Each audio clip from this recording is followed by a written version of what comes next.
Thank you very much, sir. I'd like to welcome you to this first school board meeting of 2022. Can y'all believe that? At this time, I'd like to call the board meeting to order, and please note that all board members and superintendent are present. And at this time, would you join me in a moment of silence?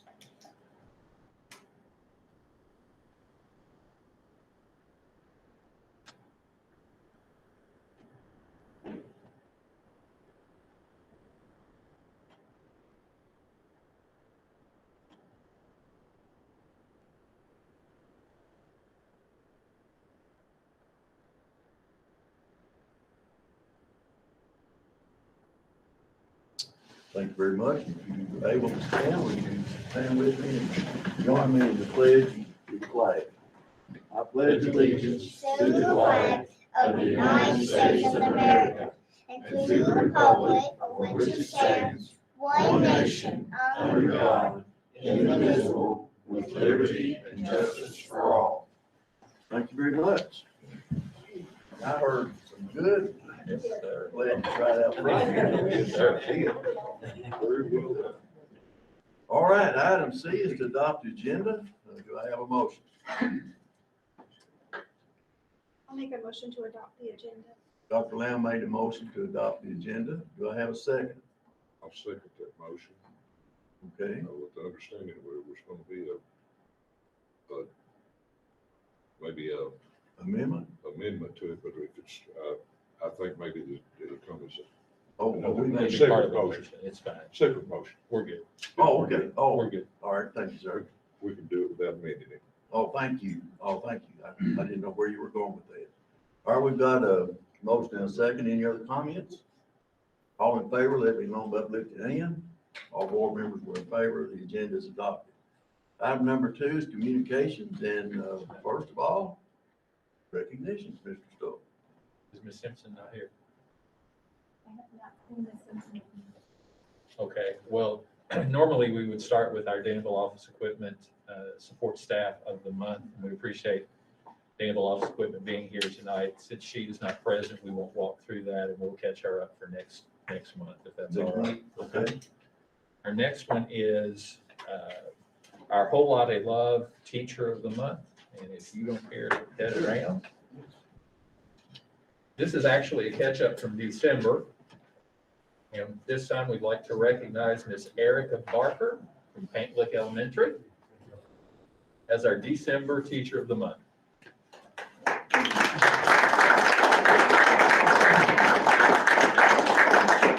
If you didn't know any better, you'd say that Erica Barker is a veteran teacher. She has the patience, presence, and skill of a teacher who's been teaching for many years. Ms. Barker, however, is just in her 3rd year. This natural teacher is the picture of resilience and flexibility as she takes on any teaching assignment with grace. Ms. Barker has taught a different grade and/or subject every year she's taught to respond to the needs of the school as a whole, and does it with a can-do attitude. The only teaching she's ever known is pandemic teaching. While that might discourage many others in the field, she rises up to meet each challenge and goes above and beyond to learn the skills necessary to be successful for her students. A true team player, Mrs. Barker's contribution doesn't stop at her classroom door. The first to respond to any plea for help or volunteer for a school-wide event, she's a fine example for us all in how to have a positive attitude, generous heart, and a spirit of servanthood.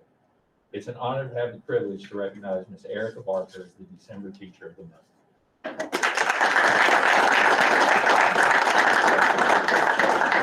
Okay.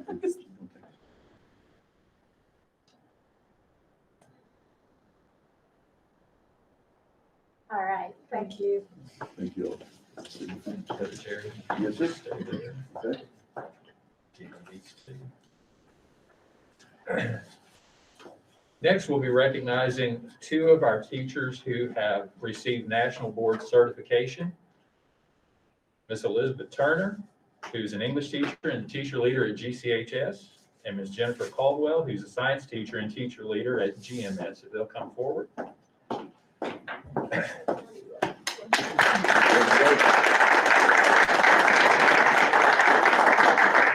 National Board certification is the most respected professional certification available in education and provides numerous benefits to teachers, students, and schools. As part of the certification process, teachers spend hundreds of hours doing educational research, planning instruction, analyzing student work, and reflecting upon next steps. Lessons are recorded and submitted along with a portfolio containing several 12 to 15-page entries detailing professional expertise. In addition, content area tests are taken to prove high levels of knowledge in each specialized area. This is an extremely rigorous process and very hard to achieve. We're extremely proud of Ms. Caldwell and Ms. Turner for achieving this impressive educational accomplishment.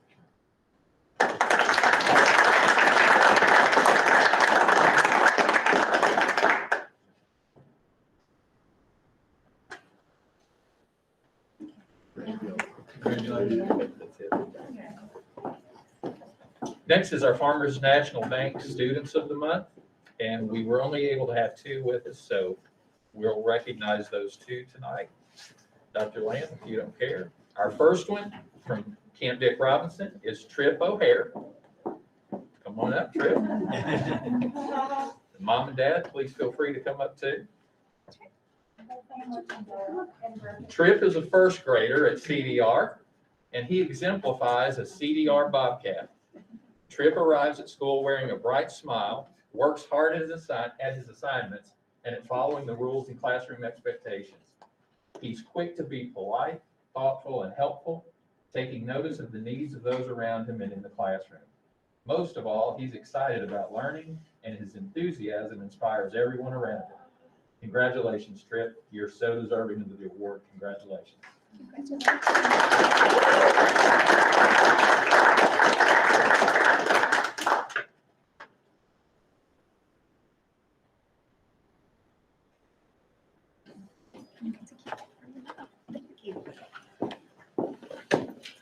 Our second recognition tonight is Braden Miller, a 7th grade student at GMS.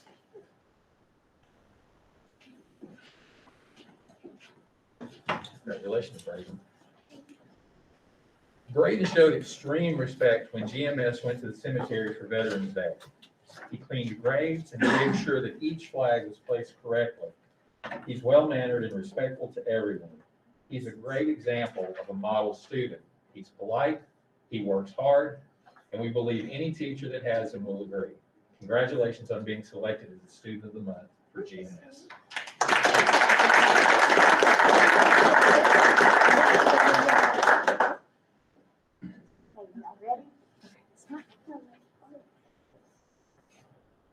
Perfect.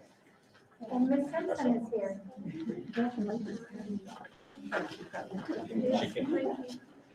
So we get to back up just for a second, and we get to recognize our Danville Office Equipment Support Staff of the Month. Ms. Caroline Simpson. Ms. Simpson is an extremely special and valuable member of the GMS school family. She works as an instructional assistant for special needs students, but impacts everyone in the school. She returned from being out after a very serious medical condition and jumped right back in to help support all the students and teachers at GMS each day. She begins and ends every day by serving as a bus monitor with her students and fills any role she's asked to fill at GMS. She always has a smile. You'll never hear her complain about anything she's asked to do.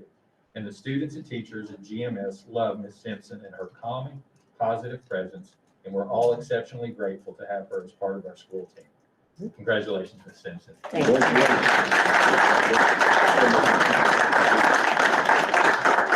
And this is from Danville Office Equipment, and then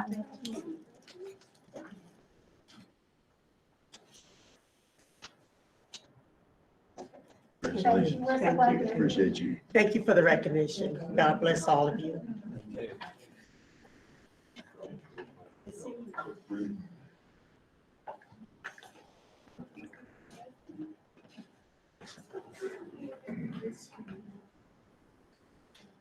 All right, item B is a site-based decision minutes.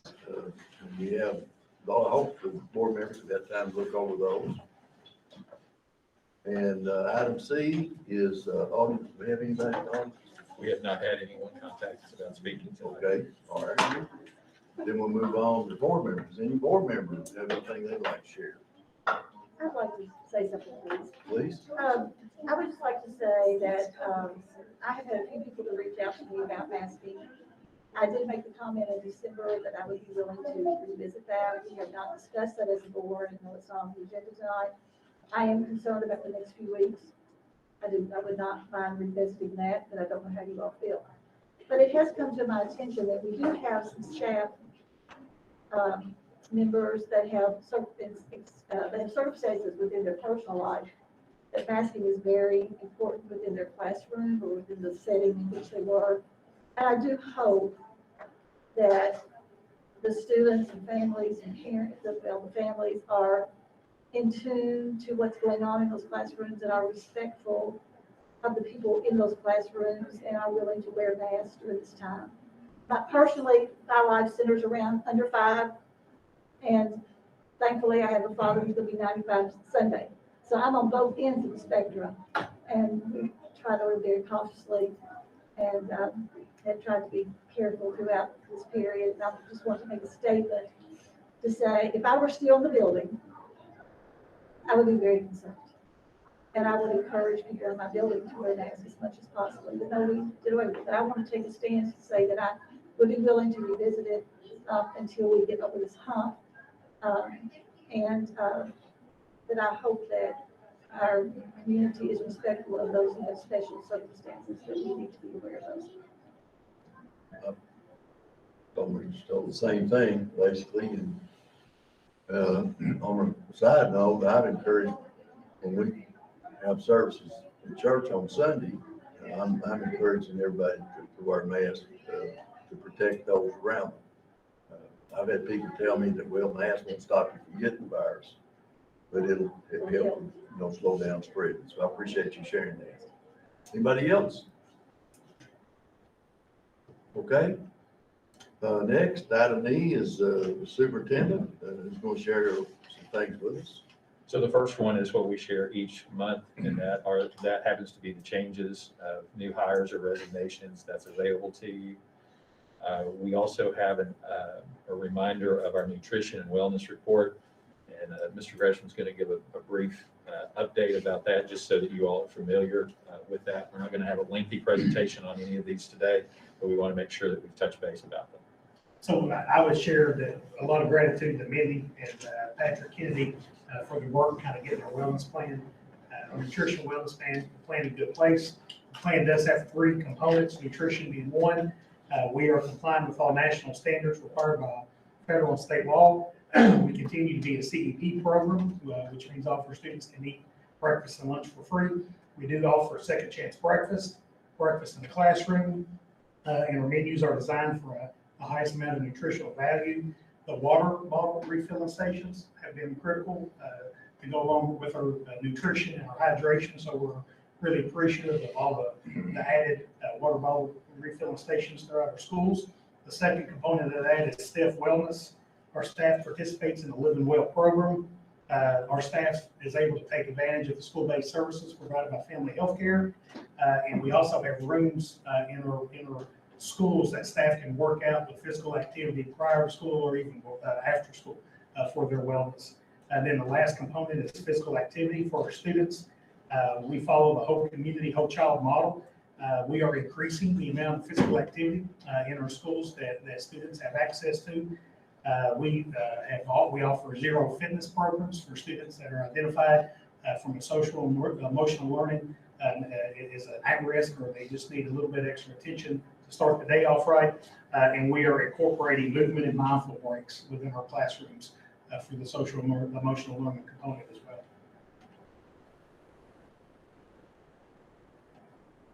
Thank you, Mr. Gresham. Any questions for him regarding this? Then our next presentation will be, again, another brief one. We just want to make sure that we have presented to you the CDIP for the 21-22 school year. Most of you participated in some capacity in that process, so it is posted for you and available for review. If you have any questions, we're happy to answer those.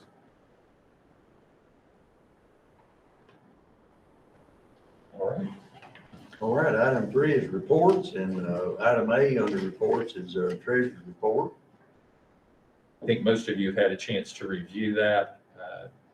For those of you who were able to visit, Stacy has shared the update on that and explained to you that the variance is connected to KDE's funding issue last year where they produced an additional $500,000 to us that we had to turn around and spend. So that's why you see that catch up occurring now.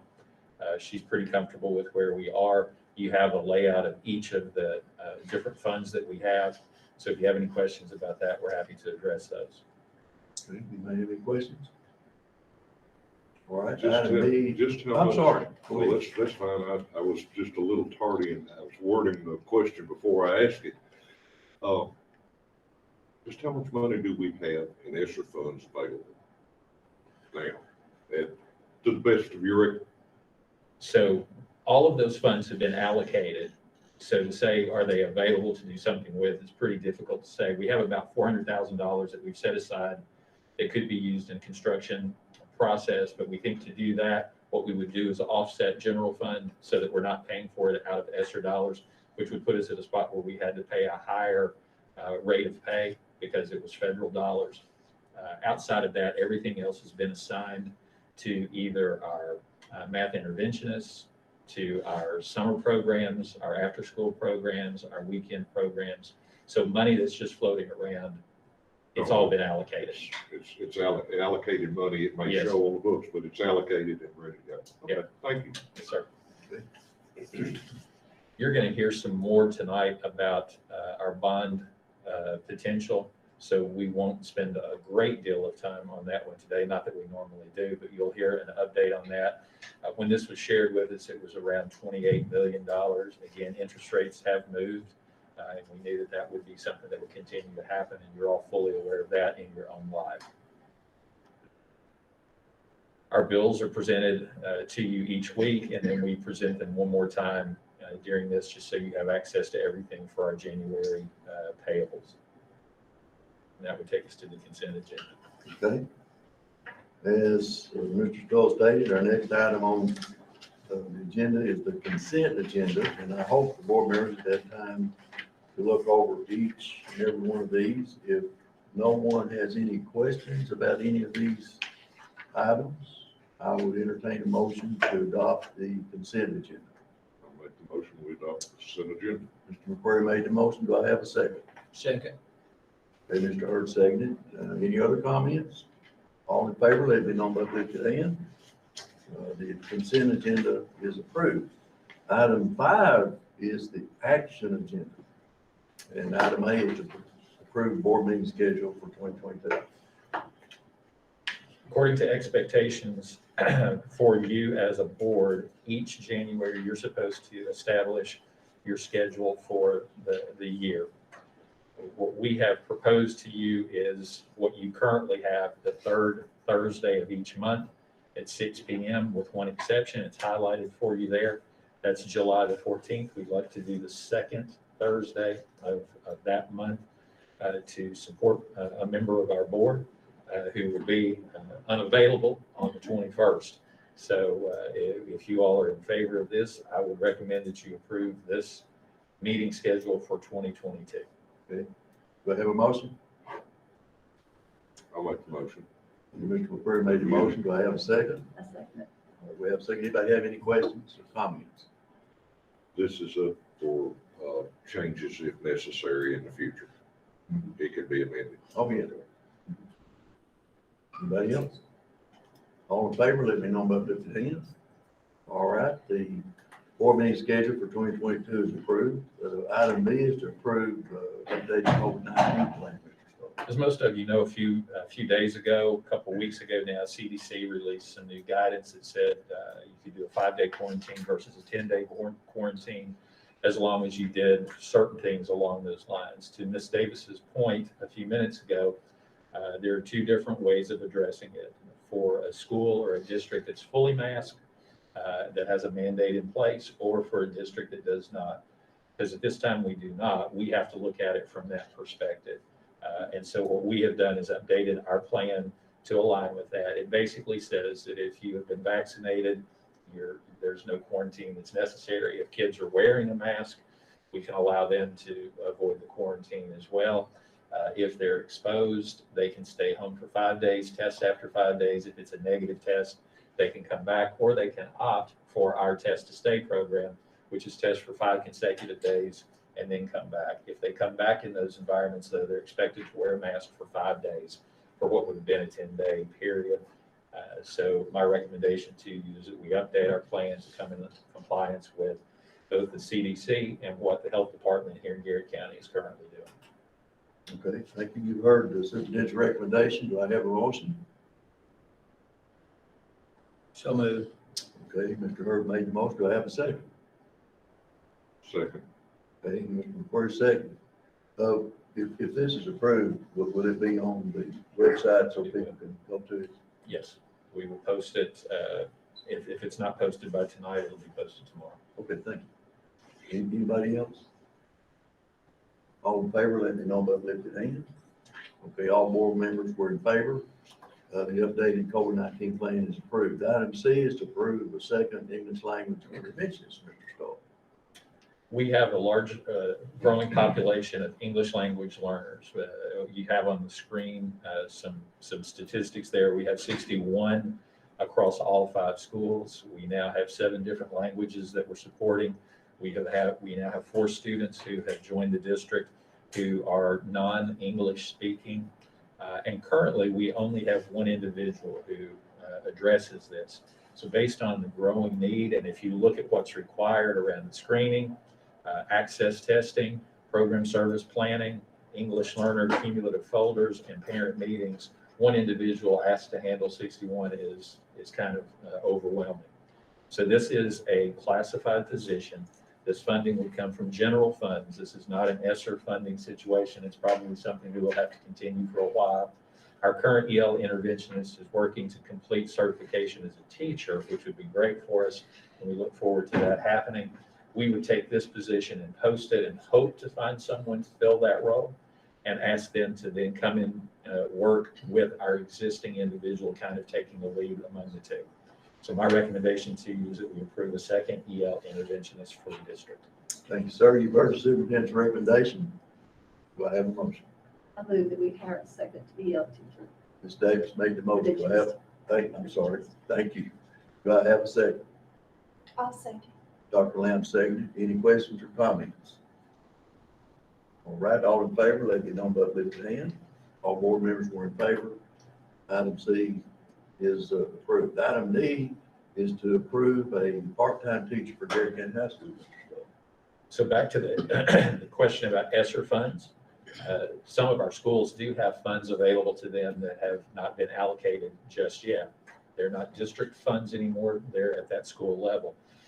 The high school would like to, in continuation with the health and wellness piece that you heard earlier, add a part-time position to the high school using their ESSER funds, beginning 3rd trimester and carrying through the next 2 years while they still have ESSER funds. At that point, we'd have to go back and look and see if we wanted to continue. So this is not a general fund request from me or from the high school. They would use this as a wellness, fitness, and social emotional enhancement for students. It would be available to all students, not limited in any fashion. And my recommendation is that you approve this, allowing them to use their funds to do this. We did this at Paint Lick at the beginning of the year, where we used ESSER funds to provide an additional PE position, halftime PE position for them. Okay, you've heard the superintendent's recommendation. Do I have a motion? So moved. Mr. Hurt made the motion. Do I have a second? Second. Mr. McQuarrie seconded. Do you have any questions or comments? All in favor, let me know by lifted hand. All board members were in favor. Item D is approved. Item E is to approve a virtual instruction day. Mr. Stowe, would you fill us in on that? I will. Last year, the high school asked us to keep a certain population of students at home so that they could do some ACT testing in a more controlled environment. And they were doing that last year in the gym, but this year they need to move back to classrooms because of some challenges that they have with technology. So what they have requested is that we allow our 9th, 10th, and 12th grade students at the high school to do a virtual day on ACT day. That would allow all of the juniors to be in the building without any disruptions, without any distractions, without bells ringing, without students moving to lunch. It's a process that we can do. As a matter of fact, we were virtual today, we'll be virtual tomorrow. So it's just a certain population that we would do this with. This will probably become an annual request. And so just want to make sure that you're aware of it. We think it's a good move. By doing it now, we can give good lead time to our parents so they're aware of what's going on in that day and they can prepare for it. So my recommendation is that we approve a remote learning day for GCHS for all students not taking the ACT. All right, you've heard the superintendent's recommendation. Do I have a motion? I'll make that motion. All right, Ms. Davis made the motion. Do I have a second? I'll second. Mr. McQuarrie, second. Do you have any questions, comments? All in favor, please let me know by lifting hand. All right, item E is approved. Item F is to approve food service director transition to certified position. So Ms. Morrow, who is our food service director, has continued to earn additional certification. And when that happens, we believe that there needs to be a recognition for that. So transitioning her to a certified position is a benefit to her and a benefit to the district. And it will also allow her to continue this process. And I know the board had talked previously about as people move into roles that we want them to earn those certifications. So it's my recommendation that we approve the food service director transition to a certified position for Garrard County Schools. Thank you, sir. You've heard the superintendent's recommendation. Do I have a motion? Make the motion. Ms. Davis made the motion. Yes, I Mr. will make the McQuarrie seconded.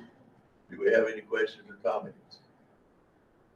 All in favor, let me know by lifting hand. All board members were in favor. Item F is approved. Item G is to accept the SFCC offer of assistance for $22,141. So if it's okay with you, I want to congratulate Ms. Morrow. Oh, yes, She's I'm sitting back sorry. here. Just want to say to her, we appreciate her.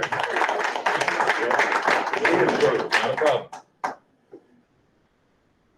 Each year, the Schools Facilities Construction Commission makes well, not each year, I'm sorry, every 2 years, they make an offer of assistance to the district. When they do not provide you the money. What they provide is an ability to pay off some of your debt. We have to accept their offer of $22,141 if we want it. I hope you want it. So my recommendation is you accept this offer from SFCC. Anybody don't want it? In other words, if you don't accept it, they won't get it. That's right. So All right, you've heard the superintendent's recommendation. Do I have a motion? I'll make a motion to accept it. Dr. Lamb made the motion. Do I have a second? and I'll second. Mr. McQuarrie seconded. Do you have any questions or comments? All right, all in favor, let me know by lifting your hand. Offer of assistance accepted. Item H is to approve draft budget for 2022 to 2023. At this point during the year, we're required to begin the process of drafting a budget for next year. Stacy Coffey has taken our current budget and has rolled it forward. We haven't done anything else with it at this point in time. As you all know, the legislature is in session, and we're waiting to hear what they do with their budget. In May, we have to come to you with a working budget, and at that point, we will have made all the adjustments necessary. As part of this, next month, we'll come to you with allocation requests for all of our schools. So I would recommend that you approve the draft budget as it exists right now for the 2022-2023 school year. Okay, you've heard the superintendent's recommendation. Do I have a motion? So moved. Mr. Hurd made the motion. Do I have a second? I'll second it. Ms. Davis seconded. Do you have any questions or comments? All in favor, let me know by lifting your hand. All board members were in favor. The draft budget for the coming year is approved. Item I is to approve a shortened school day, Mr. Sullivan. We have a student at CDR who, based on a doctor's recommendation and an ARC meeting, needs a shortened school day. In order to do that, we need your approval of that. I would recommend you approve the shortened school day for our CDR student. Now, you've heard the superintendent's recommendation. Do I have a motion? Make the motion. McQuarrie made the motion. Do I have a second? Second. Hurd second. Do you have any questions or comments? All right, all in favor, let me know by lifting your hand. All board members were in favor. The shortened school day is approved. Item J is to approve board recognition criteria. This will be the first reading.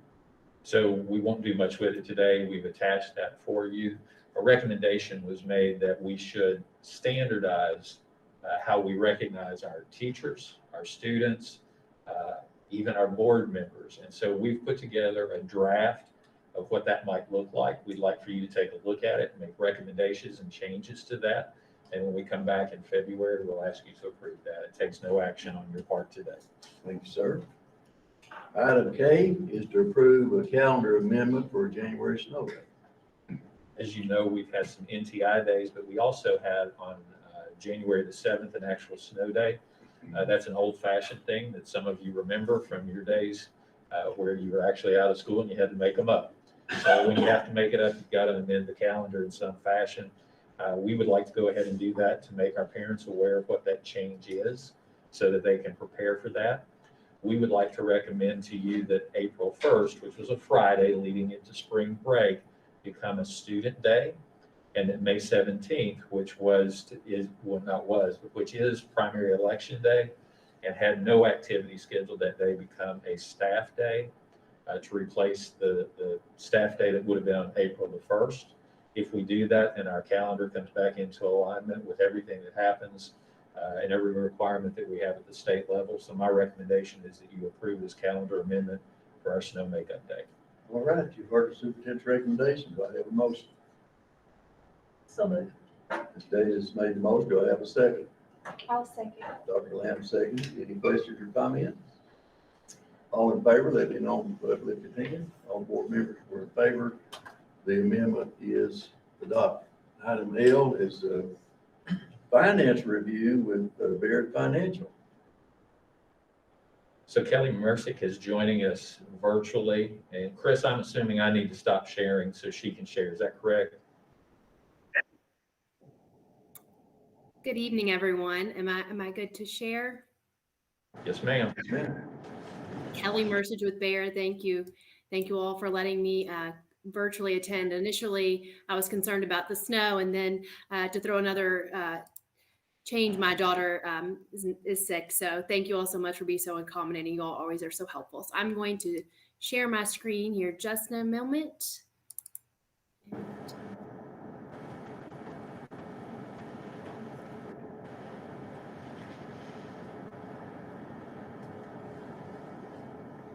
Can you? We can. Can everyone see that okay? Is it not full screen? Let me make it a little bigger.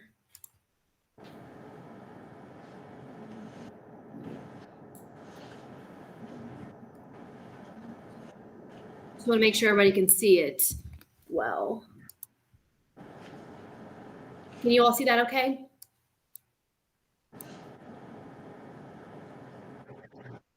Okay, you know, I'm just gonna go back to the Adobe version. It's just a little easier to navigate with the, sorry, everyone. You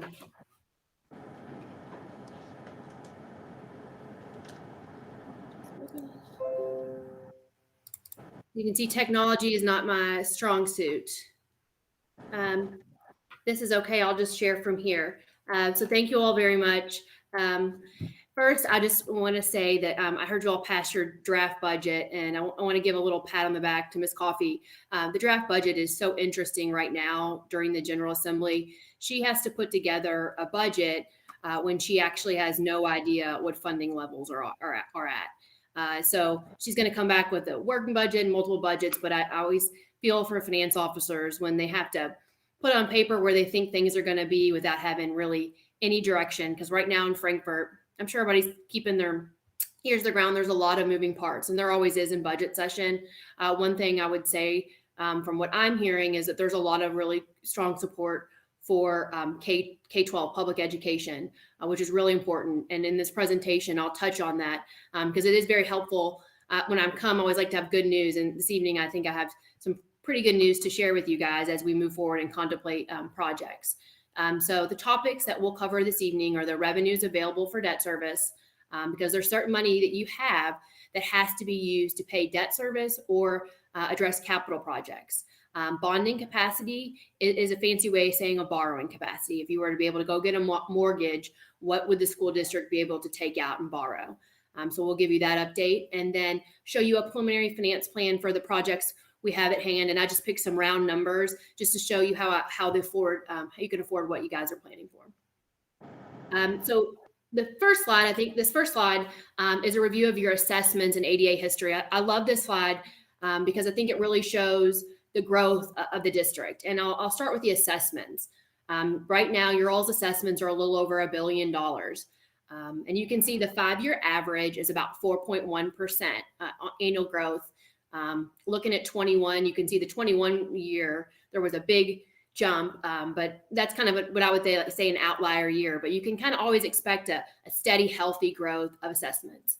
Looking at your 10-year average growth rate over assessments, it's about 2.5%. That's also very strong. For comparison purposes, I think Fayette is also right around 2.5 to 3% their 10-year average. And looking at this slide, so the 2009-10 timeframe was the Great Recession. Kentucky, we saw the lag on our assessments a little behind that. So you guys can see you all had a little dip in a little bit of growth in 12. But outside of 2015, every year the district has seen healthy assessment growth. And that is something, it's an input when I use bonding capacity, is what is your tax base? And there's a very healthy tax base that can support this debt service or contemplated. On the other side of the page is the average daily attendance. That is another input that when we use bonding capacity, that KDE gives us a formula of what we can use, and ADA is the other input. So that table shows your history of that. The one thing I will note is the 2022 includes full funding of kindergarten, which is the first time that's happened. It's in the new budget. I personally, and this is just what I personally believe, that full funding kindergarten will likely stay around because partial day funding kindergarten was related to more when it was a half day program. Kindergarten for a long time now has been a full day program, and that likely that funding needs to catch up with that. So you guys can see that that big jump in ADA of 94.8%. And you can see the 5-year average, very steady ADA, but for our bonding capacities analysis, we are actually going to use the 2020-21 final that does not include the full funding kindergarten, given that we do not know where the budget and the General Assembly will iron out on that matter. So the district had historically received 2 state equalizations for their facility for the nickels. When you all had been putting in 15 cents, the state was going to give you 2 matches. Beginning in this last biennium, the state actually began matching your third nickel partially at 25%, with the anticipation, and that was put in the budget, fully equalize you this coming biennium. For everyone I've talked to at KDE and as well as working through the LRC, the Legislative Research Commission, they all believe that the full funding at 100% is likely in the future for you guys. The table on the right represents historically what FSPK rate per ADA has funded. So right now we're anticipating a 10.9% increase, which is very significant when we calculate your bonding potential for this upcoming biennium. So that would affect your fiscal year 2023 and 2024. And that's why we've highlighted it in yellow. Obviously, there's still some work to do as far as the budget is getting ironed out. This table side by side compares your revenue today in fiscal year 2022 versus 23 if all these great fundings come to fruition. So just looking to the bottom, there's right now about 2.9 million available for debt service. You will note that below that, I have a decreased amount, and the third equalization that the General Assembly has authorized, they have put a sunset date into that of 2038. So any debt service you'd have to take the lower revenue from fiscal year 2039 and thereafter. Looking at the gold column, you can see particularly the full equalization of this third nickel. And you have that new SFCC offer, which you just passed. That offers for 20 years. And so it's like $440,000 of free money for you guys. So we've added that new offer in our bonding analysis. So instead of talking about 2.9 million available for debt service, we're now talking almost about 3.7 million if the new FSPK rate that the General Assemblies has in their budget and that full equalization of the third nickel will come to fruition. So on page 5, this is just a graphical representation of your existing debt and where the revenue constraints. So the white area represents where we can put new debt. So you can see immediately how much more, I would say, headroom we have looking at the FY23, the fiscal year 23 bondable revenue constraint versus the 2022. Something recently that KDE is allowing districts to look at longer bond terms, 25 or 30 years. Just this week, our team sold $21 million of bonds for Glasgow Independent at a 23-year bond. They locked in a fixed rate of about 2.51%. So KDE is acknowledging that projects are costing more. Rates are still very, very low compared to historical rates. And so if you need to stretch your debt out a little further, you can do that. And actually, we're doing that with Woodford County Schools. They're likely looking at that. Christian County Schools, Scott County Schools might consider it. So there's a lot of districts that are going down that path, just that given the increase in cost of projects right now. But your all's debt is very, very, very manageable. To give you an idea, most districts, if they had no debt, would never have bonding potential over 25 million. So to be talking about the level of capacity you all have with the existing debt is something to be very proud of. Your community really put a lot of backbone behind supporting facilities for your kids, and you can tell given where you guys have capacity. So right now, here is the updated bonding capacity numbers. And as Mr. Soul alluded earlier, the bonding analysis, we give your all's team bonding capacity numbers by the first week of every month. So our analysis for January came out January 7th, and it was about a rate 2.21%. So it was about $28 million of capacity. Rates have gone up, and I'll just give you a comparison. So on January 11th, our team sold bonds for Owen County Schools, and they locked in a rate of 2.17%. And just today, we sold bonds for Edmonson County Schools, and they locked in 2.31%. So rates have ticked up about 15 basis points over the last couple of weeks. So it does impact bonding capacity. So looking at your bonding capacity, and our team looked at it with your 2022 revenues, we used the lower ADA. We looked at it on a 20-year basis and a 25-year basis.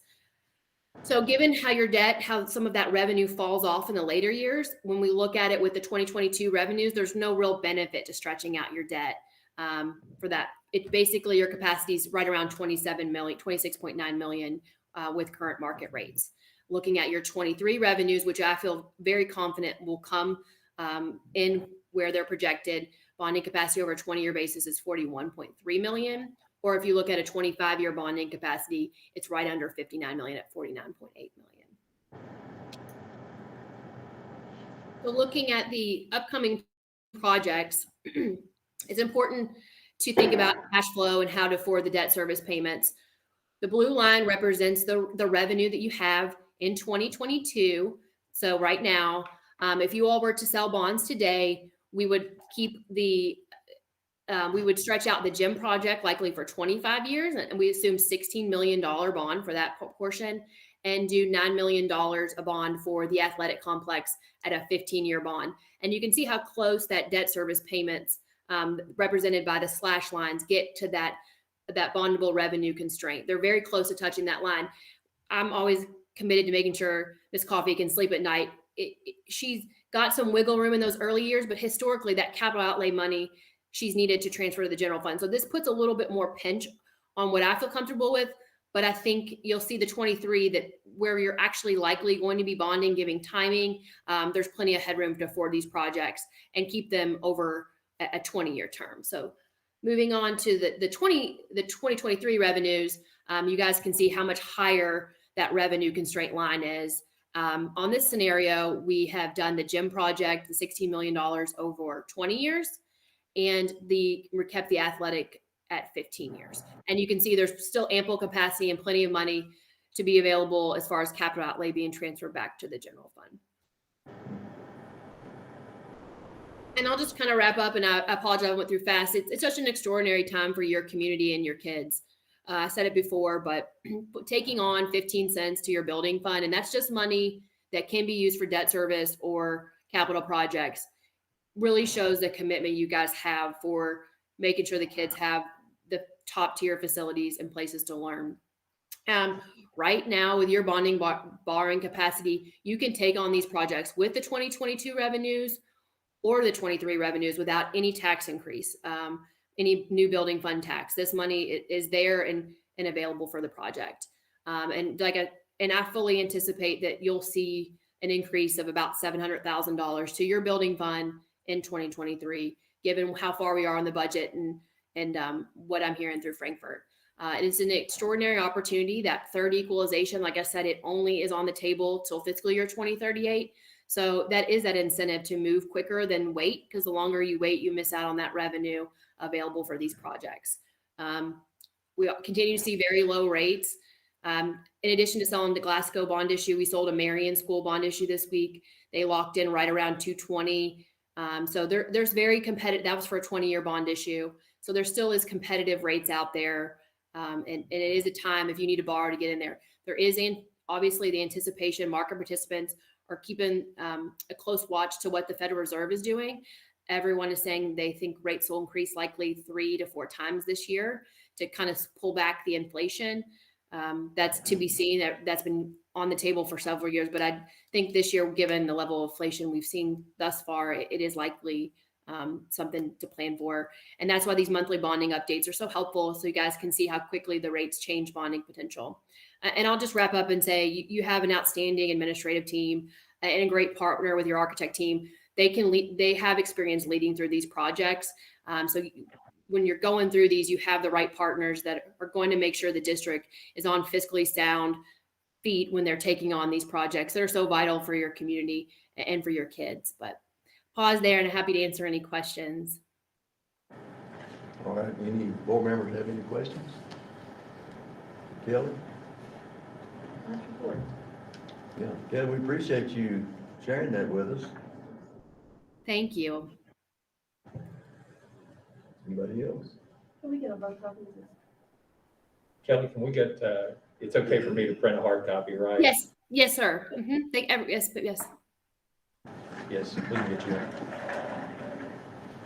And then if there's any other questions that come up after reviewing the material, please feel free to pass on to Mr. Salt and Ms. Coffey, and I can get any answers. And thank you all again. Okay, well, thank you.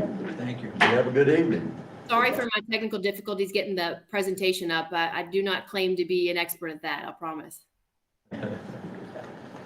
All right. All right. That's a good report. Appreciate it. All right, item M is update from Clock Filter Summer. We appreciate y'all have us down. You should have on your screen and then in the handout. Handouts are always there. You know, I like paper. From my profession, I like paper to be able to take some notes on. So I've given it to you in that form as well. A little different than what we've talked about the last couple of months. Our expectation for tonight was, we've been leading up to. We've had some client meetings, met with some of your staff to talk about some of their needs for the facilities. And we did those type of meetings so that we know kind of what the budget around, not necessarily to finalize any designs, but more to say, from the coaches' perspectives or from the high school's perspective, what do you need in this space so that we know how big to make the space. So we've had some of those meetings and we've worked through some designs. But at our last month's meeting, I met with a couple of board members after the fact just to kind of catch them up. And one of the questions that came about was, what about our other schools and the other needs that we've expressed? So I wanted to kind of pull back slightly and kind of go through this presentation with you here to kind of show you what, in talking with your staff again, what needs have been identified building by building and what those estimated costs kind of work out to be so that you've got a full picture of all the needs of your district before you start making any major decisions. So the first page, if we can flip over to that first page, is kind of, I guess, a warning or a please be aware as we start going through this document. You're going to see some big numbers, and I don't want you to be scared by big numbers. These aren't construction numbers. these are budget numbers, and we want to make sure that you identify and understand what that means. A budget number means I have inflated the overall cost to ensure that when we start looking at the construction, there's enough money set aside to afford it.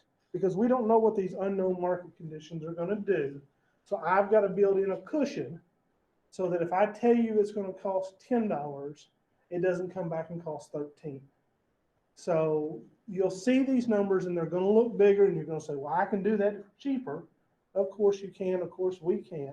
But until we dig into the project and we're able to bring consultants in, we're able to bring Trace Creek in and get projects kind of costed out, we've got to work off some big numbers. So the decision that we're going to be looking for y'all to help us make, and we're depending on you to make and give us guidance on, is using this information, using these big numbers, start to whittle down the projects you want us to focus on as a whole, as a group, so that we can move forward and start engaging with consultants and Trace Creek to get you finalized pricing on some of this stuff.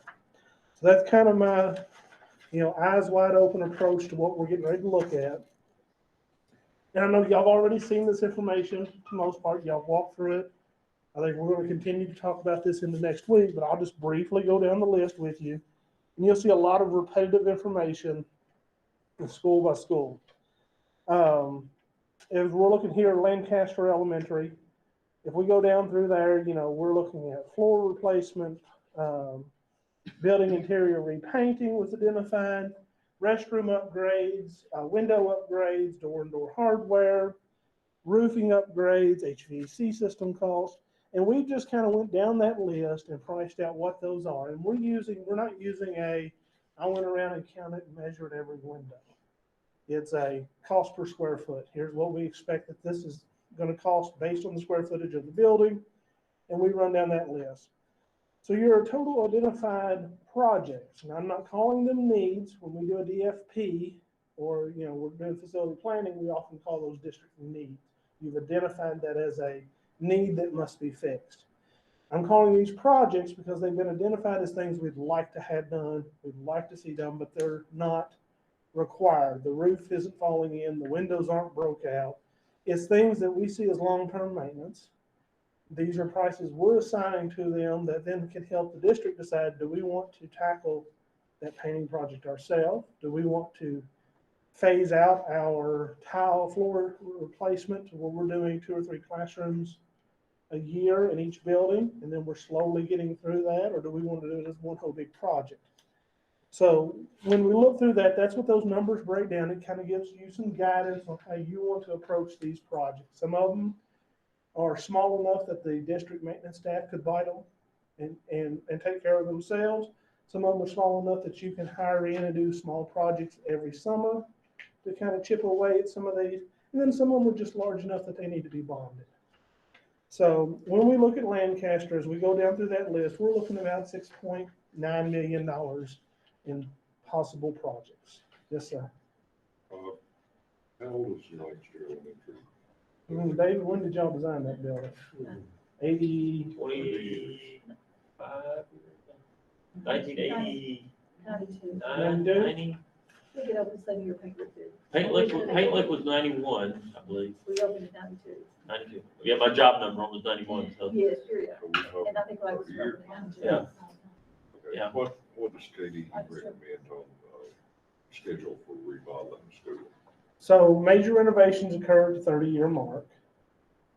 Minor renovations, which would be roofing and systems, can occur at the 15-year mark. So HVAC So it's system, 15 roofing years replacement. overdue for the minor renovations anyway. Well, you've done some roofing projects. You've done, Yeah, Yeah. if you looked at it in that way. yes. So there are potential problems in the future that might need to be addressed now and probably would be cheaper to address now than in the future. Well, and that's kind of what we've identified, what the district is saying, that are problems in the building that need to be looked at now or in the future, so that you're aware that these are going to be costs you're going to need to incur at some point as y'all start making these big decisions. All right. 92 is when it opened. Principal just contacted me and said it was 92. Okay. The library was a couple years before that. It was. It was the first phase. As we move into Paint Lick, same kind of situation. We're going down through there, the flooring was identified, painting again, restrooms, glazing, doors, door hardware, paving was identified on this one, and HVAC systems. And that came out to about $4.8, $4.9 million worth of projects were identified. Again, when you look at this, you've got to understand that in most cases that metric that I'm calling as an unknown circumstance, what's going to happen with our current market conditions, in most cases, that's looking at about a 20% inflation mark that I've given it. And then we tackle, and that's what that equals that subtotal. And then I've given you a breakdown of what the soft cost is with that inflation marker in there. And then I've given you the total number. So that total number includes the soft cost that we know is so important that, we've tried to identify throughout. But all of that is built upon a larger number than we anticipate. If you don't care, Huh? people that might be watching, that might not understand, would you explain what the soft costs are? So soft costs are the costs that incur when you have the expenses of paying your architect and your fees, your construction manager and their associated fees. It's all the costs that aren't directly related to the building material that get the job done. It covers your overhead expenses. It covers your bonding, your insurance, your special inspections, anything related to the project that isn't building material per se. Thank you, sir.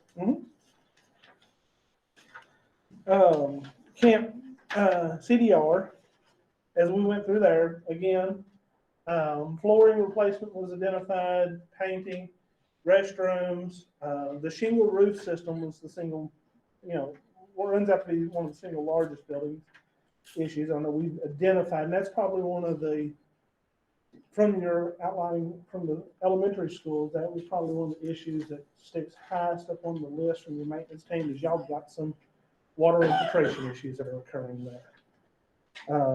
So those are things we've looked at, and you can kind of see what a roofing system replacement, shingle roof replacement would be. And until you dig into that project, you really don't know what it's going to involve to fix it because you've got so many valleys, so many peaks. But we've kind of identified a base number to work from there. HVAC system was identified, and that came out to about $6.7 million in possible projects. All right, the Garrard Middle School. Now, when we first interviewed Garrard Middle School, we talked about, it was one of the projects y'all identified that y'all wanted us to consider in that initial proposal when we did our interview. And at that time, we gave you a range because until we sat down and met with you, we really didn't know, did it need a full renovation of the entire building? Were there particular portions of the building? What needed to occur? So in this time, this last month or so, we kind of worked with the staff to identify what are the key things that that building needs. Again, it's flooring replacement, and uniquely to that building because of age, we've got asbestos abatement that will have to occur. As long as it's down, as long as we're not touching the floor, as far as tearing it up, it's safe because it's been covered. But when we start to replace the floor, then we have to go through the abatement process. Well, that drives your overall cost up. So it's just down, it's safe, it's not hurting anybody. It's a very common thing throughout our schools throughout the state. But when we start doing replacement of that floor, it gets to be expensive. Again, Is it the whole building or is it in a certain section? according to what I've been told, it's a majority of that building just based on its age. There may be an addition or two that we can take our chances with, but we'll have to test it. It's interesting since it was built the same time as Paint Lick. We haven't identified that. Not the new middle school, the Oh, old the high middle school. school. I'm Yes. going back to Yeah. that. Sorry. No, you're fine. So that's I believe a mid mid-60s, I believe, is when that was constructed. And they used asbestos on They everything, did. you know. So it's all throughout that building, and as long as it's not airborne, it's fine. You know, it's only when we start tearing it up that we have to take the precaution And it's precautions to protect people who are doing the replacement. You know, day-to-day use, you're not impacted by it. Again, restroom renovations were identified there. Exterior improvements are one unique to that, and that's the embankment area that sits in front of the building. So we costed out a number to remove that embankment, support the structural system that's holding that roof up where the grading is, so that we can remove the embankment, then rebuilding that, redoing some glazing in the front, sidewalking, several different things there. And then we gave you, because we've not dug in deep into what the auditorium needs, I gave you an overall cost per square foot based on the square footage of the auditorium. If we get in there and we determine it's just lighting or it's just, fabrics, curtains, and seating, that number may reduce significantly. But until we get in and explore exactly what that needs, and we'll determine what it is, because I can walk into the auditorium and you look up and all the soundproofing that was put into that building is asbestos. So if our lighting project then got into turning into that, cost will raise. If our lighting project doesn't, then cost can be significantly lower. So we've just given it a general per square foot cost of about a 3,000 square foot, which is what that auditorium is, and came up with a base number for that. But you can see, identifying everything that was seen as issues at the middle school, we're about $13.5 million in need or in projects there. Sliding over to the Area Technology Center, we really only looked at two issues there. It's the long-term goal of the district, we've been informed, to eventually replace the building. So what we want to do is maintain what's there, not expend a significant amount of money, but keep it in good working order for what it's used for. So the two issues that we looked at there were the membrane roof replacement, trying to get the roof replaced on the building to keep any water infiltration issues. It's got an older roof on it that needs to be addressed. And then a security vestibule and some what we're calling office improvement. And that's just how addressing how students and staff and visitors enter the front of that building, go through the office for security purposes, and then enter into the rest of the building. So we've given some prices there. And in the red, just so that as we talk about things, I've given you a replacement cost on that building. And that's saying, pie in the sky, if we start planning for a new ATC, and that became a priority for the district, that's where we see an ATC to replace that building costing you. And that's just there for your information, so that as we go through this, because when we get into the master plan process, we're going to talk about future, not even 5-year or 10-year, but we're talking long-term planning as part of a master plan process. And we want you to know that we've accounted for the replacement of that building on your existing campus. Okay, so the education center, the old middle school, we looked at the needs that the building still had. Of course, that's restroom renovations, door-and-door hardware, security vestibules, not only at this front entrance that we all use, but also down on the lower level for preschool. And then some exterior improvements, and that's paving and the like. So we identified, nearly $2 million worth of projects at this building. Bus garage. Let me ask you a Go ahead. question on that. Just me being an old coach, when I look at things, as soon as I see a gym, it catches my attention. And so when we talk about refinishing these gyms, are you talking about coming in and actually sanding it down? All of our prices include sanding down, bringing it back up. And then I was noticing that the educational center renovation, refinishing that gym floor was significantly higher. Yeah, and it's just a square footage cost of the size of the gym. I just took the square footage of the gym and I assigned our known refinishing costs to it.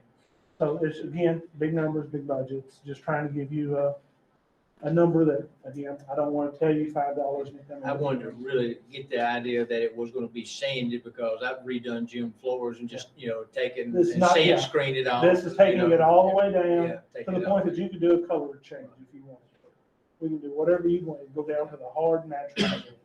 Assuming again, because I've not spent a lot of time with, we'd have to identify can the floor handle it? Has it been sanded so many times? And that building is new enough that it should be fine. We get into the high school's gym floor, how many more sandings can it handle? And that's the one floor I think y'all got in the district that we would have to be concerned about. But this one should be fine, the elementary schools. I think what is now the middle school has been sanded down twice, And it's 50 years, 60 years. and it's, yeah. So yeah, it should have a couple more sandings in it. It's probably, Maybe one. yeah, You'll tell you that's probably about 1/8 of an inch, maybe. It'll be about 1/16 of an inch when they do that sanding. I only know that number because I'm working with Larry Martin, who does a lot of the gym floors for us. Because I know. I'm doing a renovation on my daughter's house, and he's sanding it Monday.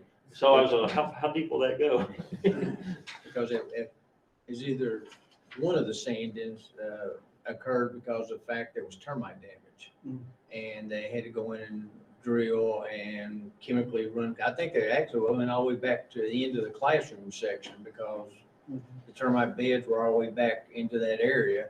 And I think it originated because of the outside doors, water was running underneath there and the floor got wet in that area. And I guess it became the invitation for the critters. yeah.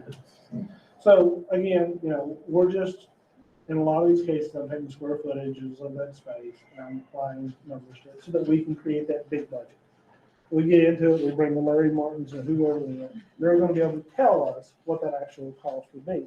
But this is not, there's no point, at this point in the process, there's no point in me bringing in consultants or tradespeople that you as a board would have to pay to give us a number until you as a board tell us we want to focus on this project, this project, this project, and this one.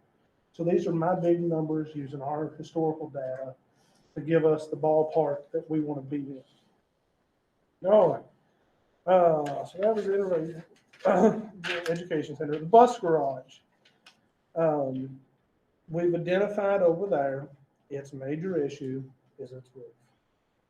Whether we go or whether we stay, depending on when y'all decide that a new bus garage is in the district's future, those guys need a roof. It's at the point that, they've got, I walked in and there's probably 10 buckets sitting around waiting to catch water for the next rainstorm.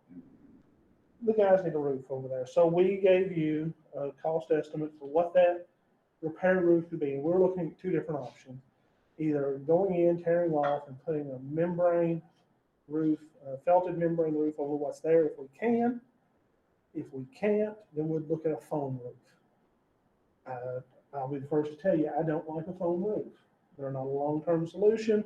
They give you more problems because districts don't tend to want to maintain them. They can be good if you maintain it, but maintaining means you're coming out every 5 years to the top coat, and that kind of gets forgotten about after the project's over with.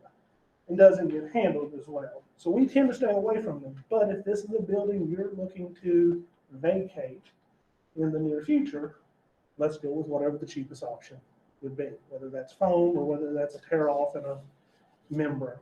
So we've given you a cost of that. And it works out with that project, soft cost and all, a little under $60,000 to replace that roof.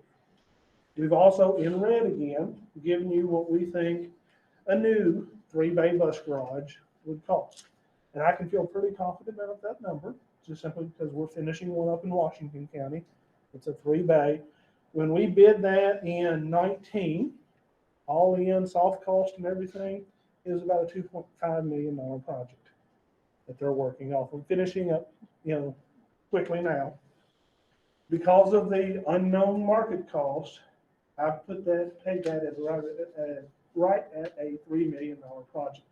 So you're seeing about $500,000 in increase since COVID. I mean, in all honesty, that one started right at the beginning of COVID. They're just now finishing it up, and y'all are going to start at this point, and would move forward. So going into the next slide, Garrard County High School. It was built in 2012. So it's pushing about 10 years since y'all Did y'all start in ten and Started opened in in, and opened in 12, is that, or opened in? We started. So you're about 12 years old then. 12 years old, so you're approaching some of those early maintenance projects that are starting to occur.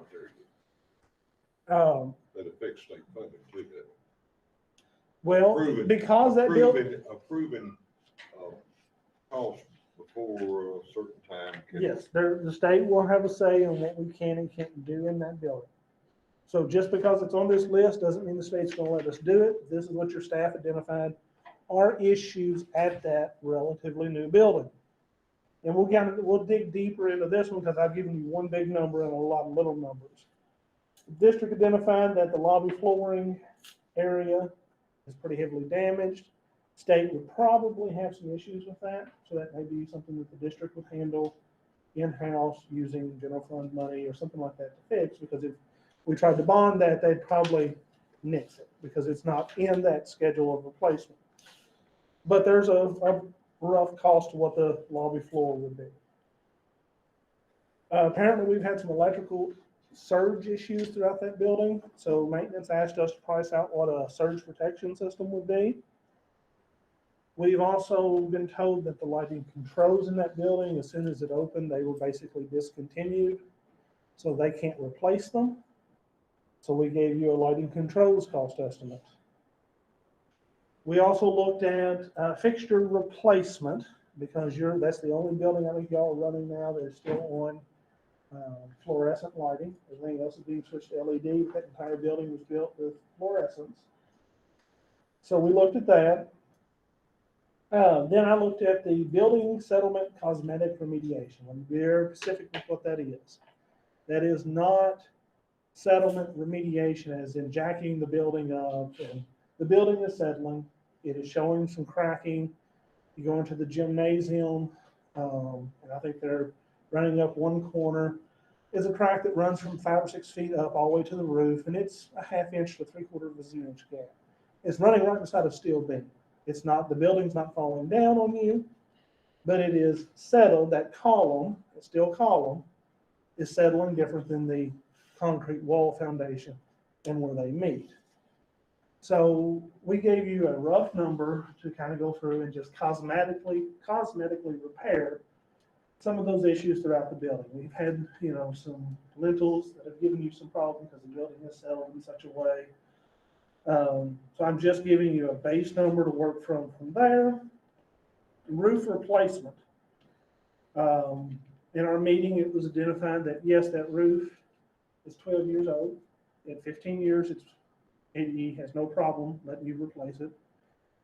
But in the last several years, it's given you significant issues, significant leak issues. So I went ahead and gave you a roof replacement cost estimate for that entire building. Same thing with selective window replacement.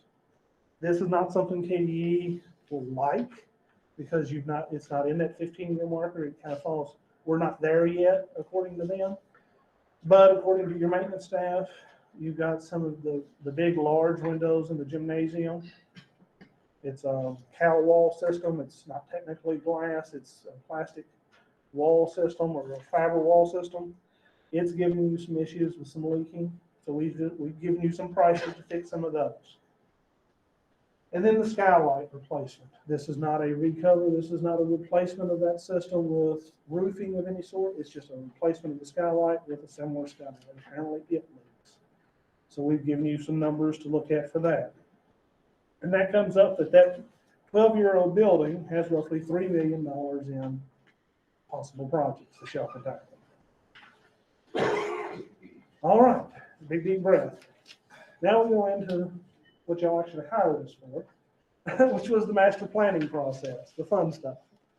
And it plays into what we're doing because the decision that you make for one is going to impact the other, and how you select what you need to tackle, that list that, as I keep calling it, a shopping list that y'all need to create of the priorities of the projects that you want to tackle, kind of come into how this plays out. The master plan itself, we're asking you to look at it, consider it, give us suggestions if you want to see something change. But we're also asking you to approve it, because no matter what project, part of the projects we take on, the master plan is there, it's a roadmap to guide you through those projects into the future. So even if we're not building a piece of that now, and it shows up on here, that's fine. It's about showing that this, if we ever did this, if we ever built that, this is where it would go. So that we're setting a long-term plan so that when we plan out, and if we, the major projects you've got there is the main athletic facility, the secondary athletics, which was the baseball, tennis, that secondary section, and then the performance gymnasium. Those were the three key points that when this project started, y'all wanted us to identify where those would go. We looked farther and said, well, where would we stick a bus garage? Where would we stick the new ATC? So that's what this master plan is, and what we're asking you to do is to consider it and then look at approving it so that we have a roadmap going forward on where we want to place things. So there's a couple different images. They're behind you here. This is your large kind of entire campus overview. And this is the zoom in version. So we're first looking at this main campus overview, and you see we're looking at everything from Industry Road back to, is it Crabtree or Crab Apple? Crab Orchard.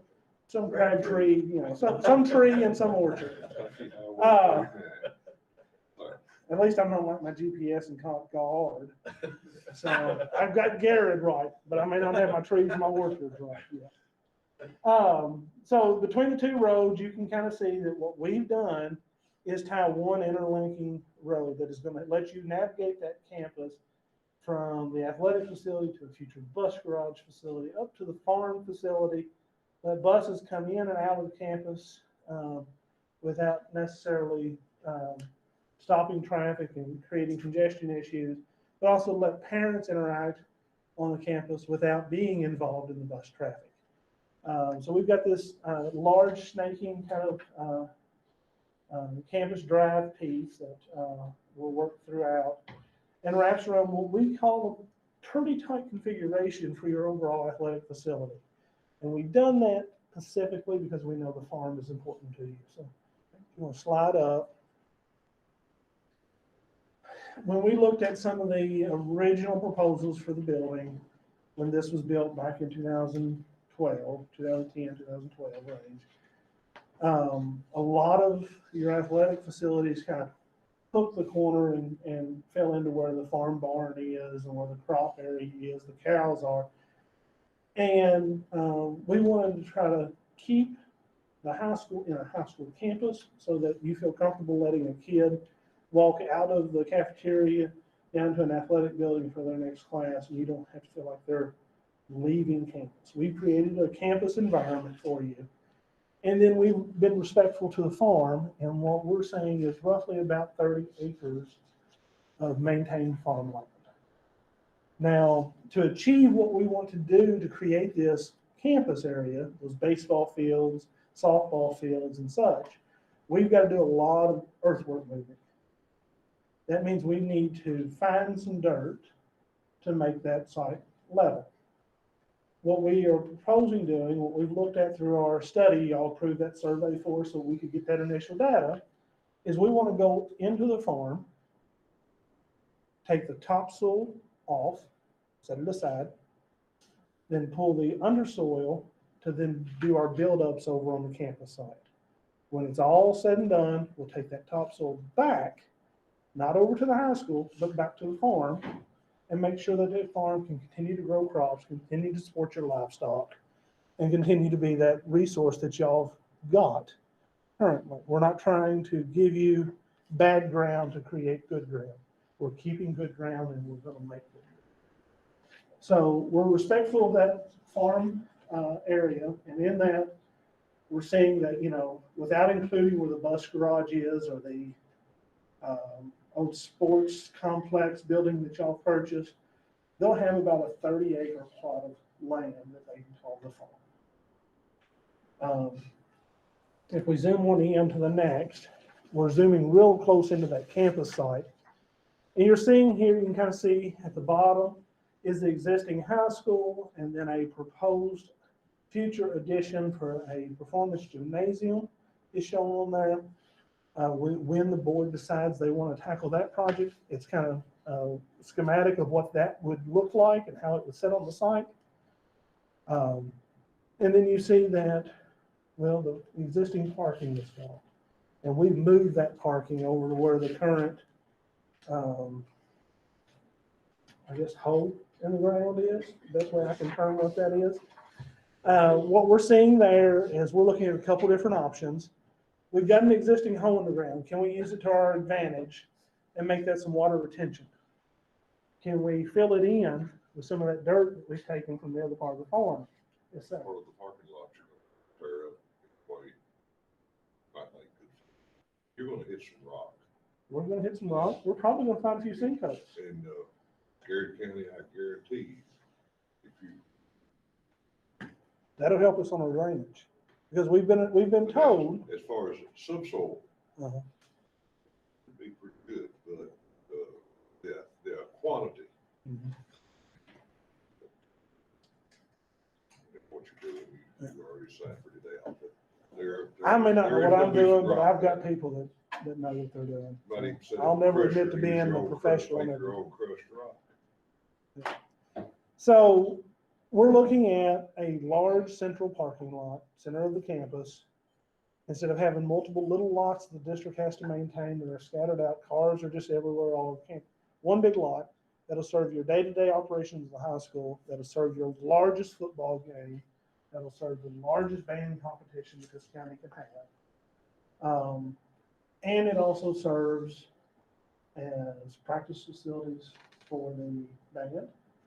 So instead of them having to be on the field at the same time the football and soccer team is practicing, we've made sure that that parking lot can accommodate a full-size football field in marked lines. So that they can go out on that field or on that parking lot after school's out and throw their flags and and work on their performances.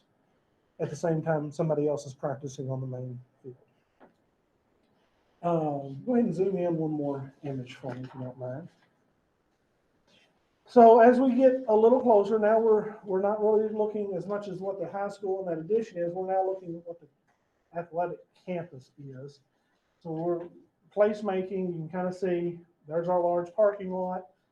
To the how are y'all looking? To y'all's right, you'll see a large grass area with a striped field on it. That up near the acreage. That large area is the intended future development of an ATC. We would grade it as such as part of the overall earthwork package to not only accommodate a future ATC in that site, but in the meantime, here's a spot for a full-size football practice field included in this.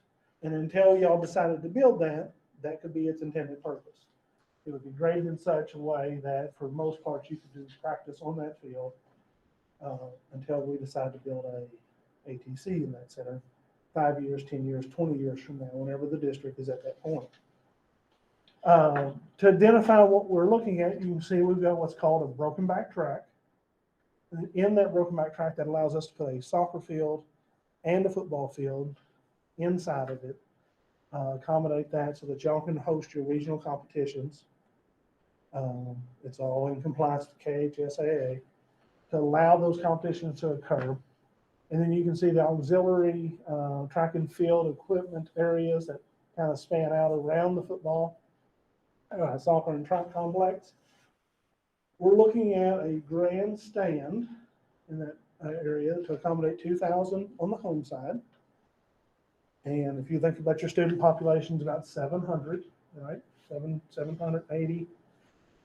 If every one of those came and brought their parents, it's what we're looking to fill up, basically. If you have that kind of event, you know, is what we're basing that 2,000 on. And then we're putting 500 over on the visitor side. Do we see every student in the high school and both parents ever coming? No. But if you host a band competition, you host any of your regional competitions, to be eligible to host those regional and large state competitions, you've got to have that seating capacity to be able to do that. So that's where that 2,000 number kind of comes into play.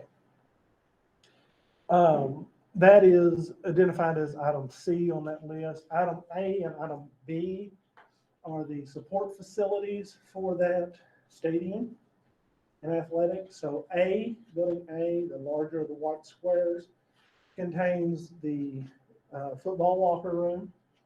It contains the training facility for the all sports. And it also contains the restrooming facilities for the complex.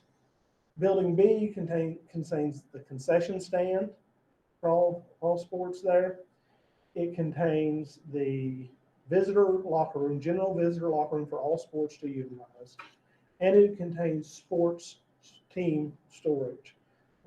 When we say that, it's a large room with cages in it that are assigned to individual teams that are lockable so that they can put their equipment in it and they don't have to track it back to the high school or have to take it back to their locker room. It's right there, easily accessible. You can get into it, pull your equipment out, and then go right out onto the fields.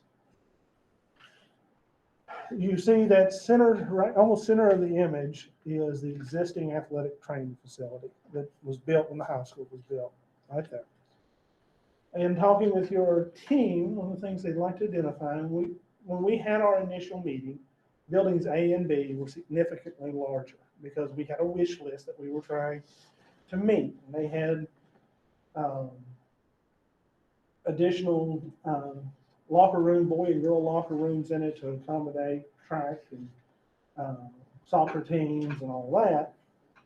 But then we started looking at, well, we've got this existing building, how can we utilize it better?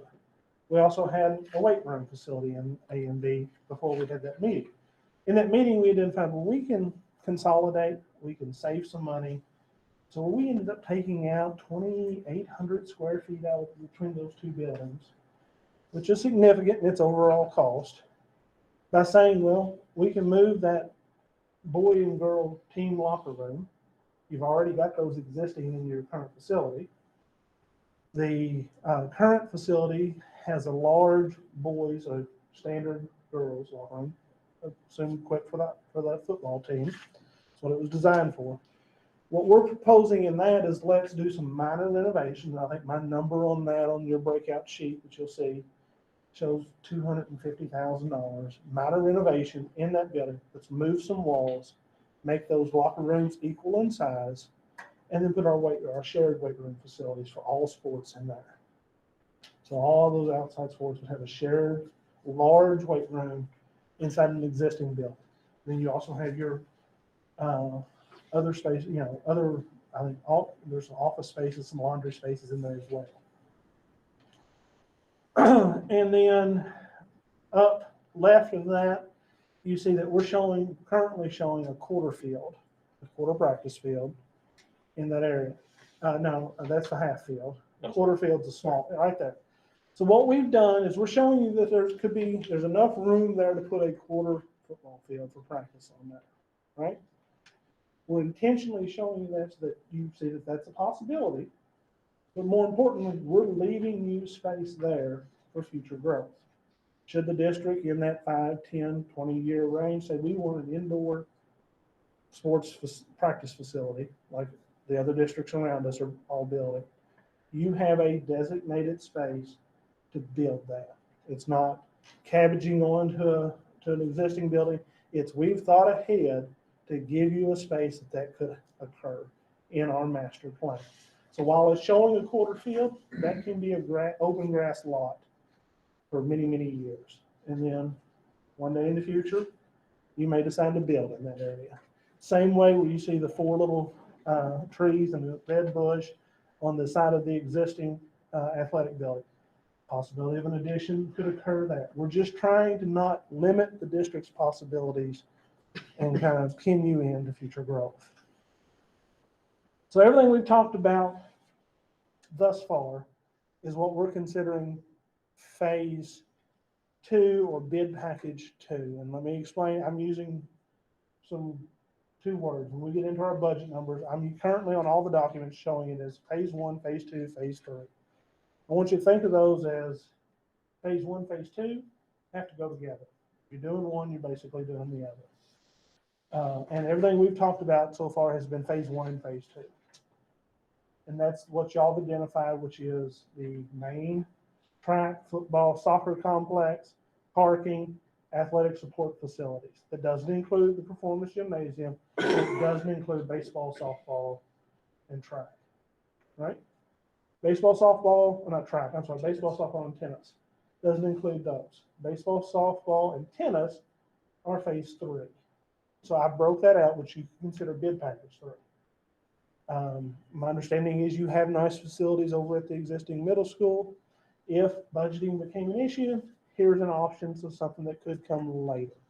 We've planned for it. The grading will be done so that it can occur when finances are available. It may be that you decide you want to do everything at once, but if it's not, here's where we can stop and get you what you need. Here's what can come later, should you choose. We're just trying to give the district as many options as we can. If you'll scroll up ever so slightly, up, or you're down, you'll see in the corner over there is the bus garage. What we're planning there or showing is this idea of what's called a 3-bay bus garage. It's 2 pull in, 1 back in, so that you can service up to 3 buses at a time. Basically, one's a long-term, big project, engine replacement, and the other 2 are your everyday servicing days. And then it's got large gravel lot for bus parking. All of it's fenced in, so it's secure. You've got staff parking, you've got a fueling station. All of that's kind of equipped into that corner so that it can use this major road that we've put through to get across the campus or in and out of the campus easily without doing congestion. Major road. If you look at that, and the first thing I looked at when I printed it off and looked at it is I have done nothing but connect Industry Road to Crabwitcher Road.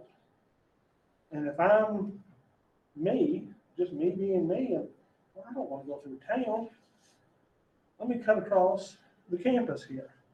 So we've made provisions that we can do gating. We don't think there's any way to avoid connecting these. We feel that this needs to get out. We need to be able to get traffic off of Industry Road and have other options. But we want to make you aware that it could create a problem in the community where people are using this as a shortcut. It may never. But in planning, there's this thought that, well, we can do gating somewhere in this area, somewhere in this area, that shuts that road down during a school day. Many districts use gates to close the campus off. It's a security issue. These could be gated for the big football game so that people can't come up here and get access and watch from the car and not have to pay for their ticket. Many different things can occur, but we want you to know, we're not telling you that we think you need to install gates or that it's going to be a major problem. We want you to know that there's thought put into the fact that if it's a problem, here's how we fix it. We're already aware of it, because we have created basically a shortcut from one to the other. That may never be an issue because I think, doesn't it come down here and connect on the other side of campus? So it may never be an issue, but we don't want y'all to open up a beautiful campus and then say, well, I didn't talk about the Santa Claus. Think about those folks driving across our campus. We put a little thought into it. We've got a solution if it needs to be there. We can slide on into the next one. I know I'm taking up a lot of y'all's time. So here you can kind of see how those phases or bid packages lay out. You're seeing everything that isn't kind of grayed out is considered phase 1, phase 2, bid package 1, bid package 2. When I refer to that, we want to get the grading package moving. Because if we build any of this, you decide you're going to build any of this at all, the grading package doesn't change. It needs to be, fast track's not the right word, but we need to be moving on it so that ground has time to settle before we start trying to build on it. So if we know that this is how we like this campus to look, when it's all built out, whether it's 5 years, 10 years, or 20 years from now, then we can go ahead and get that grading package moving. And then y'all can decide what pieces and parts you want to put onto that package later as part of this project. So everything that you're seeing not grayed out is part of that original or first action. That's the grading package and the main sports complex. And then you're seeing this future bus garage, 2.9, almost $3 million. You're seeing phase 3, that additional athletics. That's about a $3.3 million future phase for that ATC building that we discussed earlier. You can kind of see how it would lay out on that campus. And then the future phase for that performance gymnasium. All right? And if y'all have any questions, feel free to ask.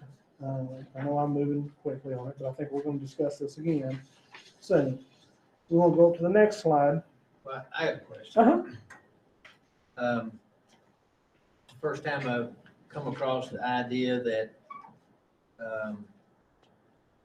the performance gym is a future phase project I thought we were trying to combine both the, football, soccer complex and the gym I'm into. giving, just in the same way I broke the baseball, softball, and track, I'm giving you those price down. You can choose to do it all at once. And it's priced out, but you can do it all at once. But I don't want to, because I'm giving you large numbers, I don't want to scare you away from doing one project because you see the number for all of it is one big lump. So you'll see when we go this next page what each of those prices are at.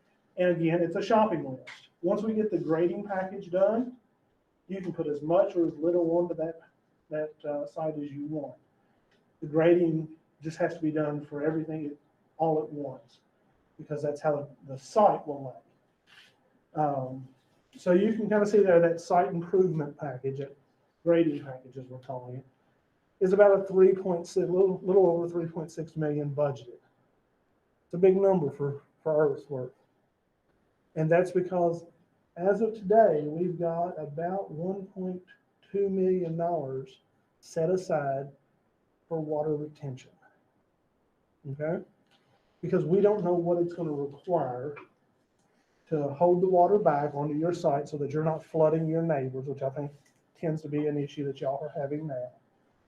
So we know it's an issue. We know it's a legal ramifications that could occur to the district if you don't fix it. So we put a number in, kind of the worst case scenario. And then after I hush up, stop talking, I'm going to ask y'all to approve to have a study done. That study is going to tell us a more realistic number for what that is. Our gut feeling is we don't know that we'll cut that number in half, but we think we're going to take a big chunk out of that water retention number by doing this study. And what that study is going to tell us is how much water can that creek handle and how quickly can we let the water out of it. The quicker we can let it out, the smaller the retention system has to be. If there's so much water coming into the creek that it can't handle water, additional water quickly, then we've got to hold it and slowly release it to keep y'all from flooding the neighbors downstream. So this small investment that you'll see, I think it's in your packet, is going to help us determine how big that number is. Phase 2, which is you consider bid package 2, is the number that we've set aside for soccer, track, band, and football.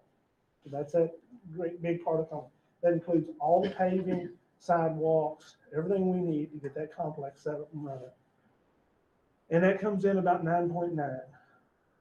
Big numbers, And again, just like I did on the school project, I'm building some fluff into this number so that it's a number that's not only good for today, but it's good for 6 months from now, a year from now. When we start designing, they'll start being able to give us actual real numbers that are hopefully smaller. Phase 3 is that additional athletic facilities. And that's the baseball, softball, track, all the support equipment that they would need, the additional dugouts and little locker rooms and storage facilities and seating that they would require. And then the next one is the performance gymnasium. We've had some initial consultations with the district and kind of figuring out what all needs to go into that space. We're comfortable. I think when we first had our meeting, we discussed it. I think y'all's DFP showed $8 or $9 million for this gymnasium. We said we think it's probably a $14 to $16 million facility. We're comfortable in the current market for this proposal, saying it's a $16 million facility, hoping it's less. So when you run through that, and I'm showing you in that yellow box is saying, here's the subtotal of everything I'm showing you on this list, plus all those renovation numbers that the district identified for the high school. You can see right there, everything at that high school right now is budgeted about $46 million, 46.5. And we know Kelly just told us that best case scenario, y'all got about 42. You spent everything you've got. So this is where the shopping list comes into play. This is where we need you as a board to look over this list and kind of identify what's priority 1, 2, 3, 4, 5, so that we can then start refining what these numbers are going to be. You're going to slide on up to the next one. You can see there's a breakdown of everything school by school for your reference. 46.6 at the high school, almost 2 million at the education center, 13.5 million at the middle school. There's almost $80 million worth of projects identified in a $42 million budget. So that's where it comes out of my hands and more into y'all's hands to help us identify what you want us to work on. Because what I don't want to do is go down the rabbit hole of designing a project that you have to pay to have designed and it never get built. So we can create this shopping list and we can go down, start on number 1, design it, price it, go to number 2, design it, price it. And when we've hit y'all's, whatever you tell us that max number is, we know we've got to stop. That may be 3 items on the list, that may be 7 items on the list. That's up to whatever list y'all help us build. I would say keep in mind on each one of the different school facilities, and we've given you a bottom line number, but there's items in there that you say, no, we don't need to do this at that school now. So some of those numbers can get reduced.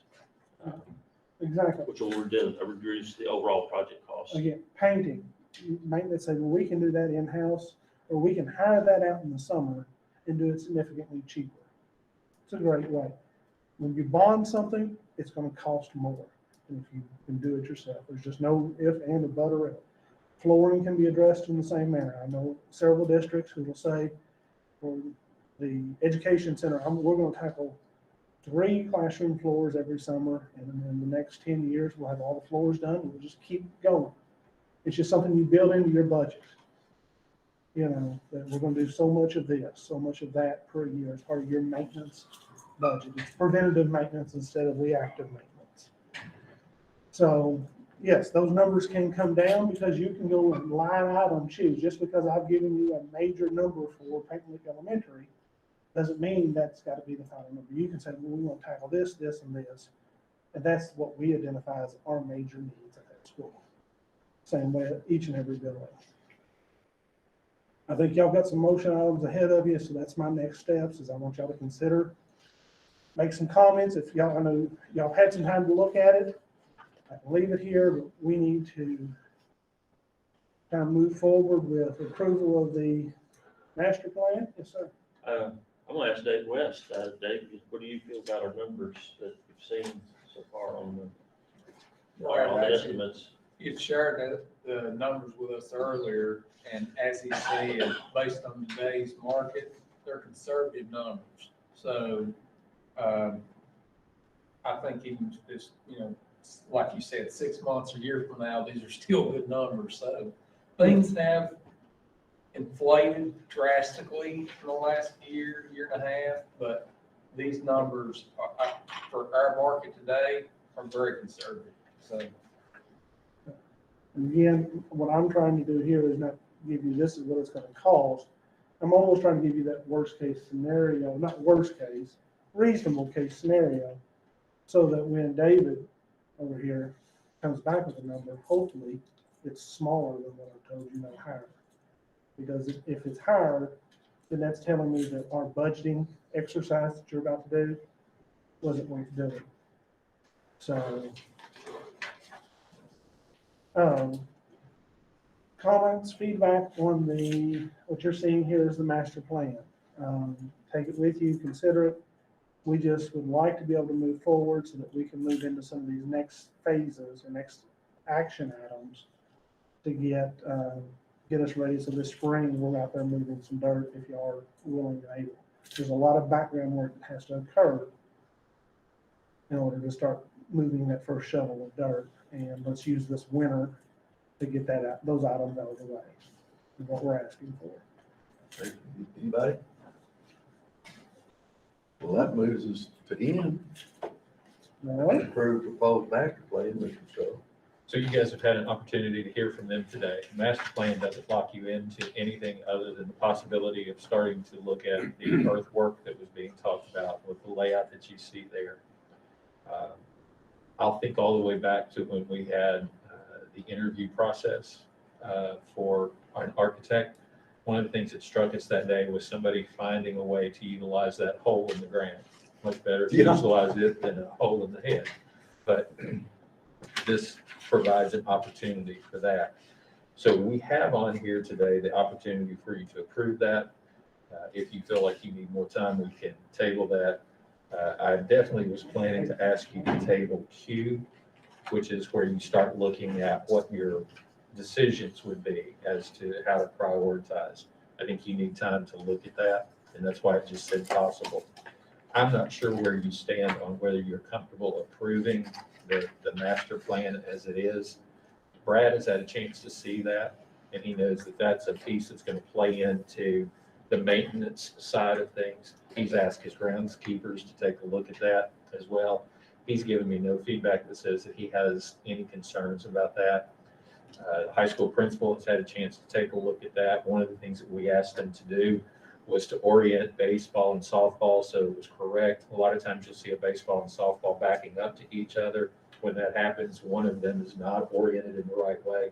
We didn't want there to be a question about that, so they have oriented that. They've allowed you to keep the farm. They've placed the bus garage in an area that we believe is where folks from the bus garage would have an interest in that being. It connects two roads, and that was always the original plan. Now that there would be something there, it would be an important thing to do. I think they've addressed a lot of the issues that we would have with that, including additional practice areas. If you look at that, you see in an afternoon, one of our teams could be on the main field. Another team could be in the practice area that's to what would be, I believe, to the, what is that? The east of the parking lot.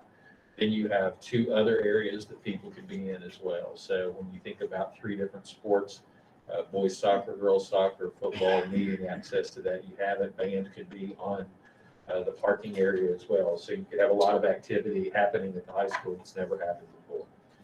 So from a superintendent's perspective, not a board's perspective, but from my perspective, it's a plan that I think I could live with.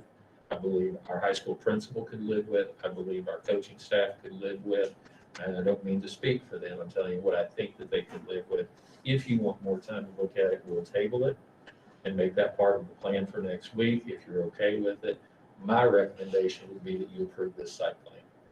Hey, fellow board members, you've heard the superintendent's recommendation. Do I have a motion? You do. I make a motion. Mr. McCray made a motion. Do I have a second? Proposed site plan concept. Thank you, sir. I second. All right. Mr. Hurt seconded. Do we have any questions or comments from any board members? I think it's very efficient use of the area with several different things coming into play as far as the farm and potential for future building and having to get in a generalized area. The parking was a concern that I thought about, but when Brad explained that, that makes all the sense in the world. You have sufficient parking in one area, and you could even have some overflow if necessary. But I believe it's a good plan, as long as we don't run into any unforeseen problems and or easements and or I think those have already been considered and looked into as far as any easements that go through there. I hate to have an easement going through football and track. Yeah. It Biggest it would be easement- kind of sticky if something happened and they did have to use the easement. The gas line that runs across your campus. That's particularly the reason that bus parking area should always be maintained as a gravel lot. That's why we didn't show it as a paved lot, because that's where that gas line's running through. So it's always accessible to them to maintain. They may never have to, but you've not invested money in pavement that 6 months later, they're coming through and telling you got tear. So we particularly placed it in such a way that's considered. What I like is looking at what you've done here is that you've taken our concerns and very sensitive to things that we've asked, and I think it's very reflective in what you've done. I do appreciate that. Appreciate that. I agree, and I like the campus concept of everything being there. I love the fact that all these activities could be going on at the same time. I do have one question about the bus garage. At one time, we had talked about it being in another location, or it was shown to us in another location. How do the bus people feel about that? Or, and then I guess this is taking some blame from the farm, and because before it could have been over a little bit. Is everybody okay with that? So I think these two folks have a better understanding of the bus garage, and I think that they I would. think there was at one time, correct me if I'm making this statement, I don't intend to. No, no. It's just, it goes back to memory about what, 6, 7 years ago. And then more recently, I think it was what, a couple of years ago or 3 years ago when you first came on the board, there was a meeting concerning some of that area. There was some land purchased for a possible site. And the land purchase went through and there was a building on there, and it was hopeful that that building could be renovated instead of, and put to a better, reconstructed and put to a better use that would work as a bus garage. I think after some investigation, I don't think there's any records of it now, but there were some inquiries made with KU and inquiries made with the state, and some legwork done, and there was some facts and figures came through, which I don't think are here anymore. I don't think anybody can lay their hands on it. You may have a better, but do you remember, Brother Jerry, that we did have some meetings and talked about how we were gonna work to get the buses in and what would be needed to do to get them in and where they would have more parking area. There was some problems with the concrete wasn't picking up and the ground was uphill. We didn't have to dig up. It would cost more to renovate it Fix it. than it would to build a new one. See, one of the And I think- conversations we had, after I got on was maybe building a road back through there where the bus could go straight to the high school. Yeah. By virtue of putting a bus garage where you have designed it, it eliminates that need. Exactly. And Which it would it be a automatically- problem with the It way was- the existing property lays with their neighbor's property and our property and the way it's laid, it would be rather expensive to put a road in there. Plus the fact that we already have a barn area for the agricultural department that they use quite a bit, and if very necessary, built right in the middle of it. To speak towards you, in my initial meeting, when I went over and looked at the roof, we talked about it. And then if you remember back to when we did our proposal at our interview, we had that road cutting through the campus. And the biggest issue that was brought to our attention is having kids at the barn or on the farm across what would be a busy road. And then we looked at, when I talked to the bus garage folks, their biggest concern with where the bus garage is located or locating anything on that end of your campus is the turnout on the 27th, that steep grade. So we just pulled away from that end of the site. That could be a piece of property that the board relinquish at some point in the future, or you could incorporate that into the farm and that becomes your equipment storage shed or additional growth or birthing barn or whatever you needed for your. That was my Well- understanding that some property would be, some of the Yeah. farm would be used to build a bus garage, but where it was proposed to go, and the land that was acquired for that has some pasture field and arable land in between the existing barn on the farm property and the existing bus garage. That all that property in between there would be available for whatever use the district needs. That's not really where I was going, because I sort of remember parts of that discussion. I was actually thinking at one point, there was mention that the bus garage should go closer to the travel orchard side, maybe utilize that land, because I think there's a bridge or something, use that land, and then not touch it with the farm. We're talking about on the upper side of the creek here. Probably. So what we run into here is, I believe last month, Yes. before meeting, this is where you allow Yeah. that easement to occur. Okay. So by doing that, I just want to make sure that the bus garage, I haven't heard from them, and I haven't heard from the farm people, so. So, again, I don't want to speak on behalf without them sitting here to question what I'm saying. A 30-acre farm is actually more than what they thought they were going to get. Okay. The location of the bus garage addresses several items: entry, exit. Yes, it has some positives. It reduces multiple crossings that have to occur for water and things like that if it goes into different locations. It gives you multiple access to that from two different directions as a bus. One can come directly to the high school and address that. So I think when you look at the overall concept, it gives you all of the things that you'd be looking for in a fashion that makes their access to a road much less trafficked than anything that they currently have. I think it addresses in a I positive see way, the positives, I just. the way, the bus garage, which might be in the future, way in the future, and the farm, because it would give the farm, I think, more land in the long run, so that'll address everything. Okay, anybody else? We ready to vote? All in favor, let me know by lifted hand. All board members were in favor. The master plan is approved.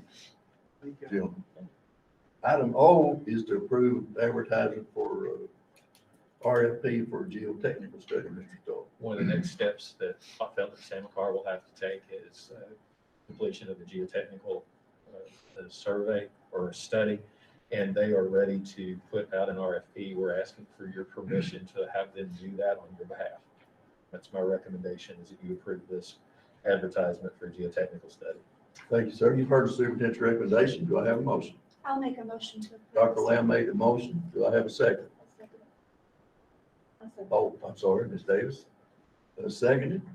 Any questions or comments? All in favor, let me know by lifting hand. All board members were in favor. Item O is approved. Item P is to approve watershed study.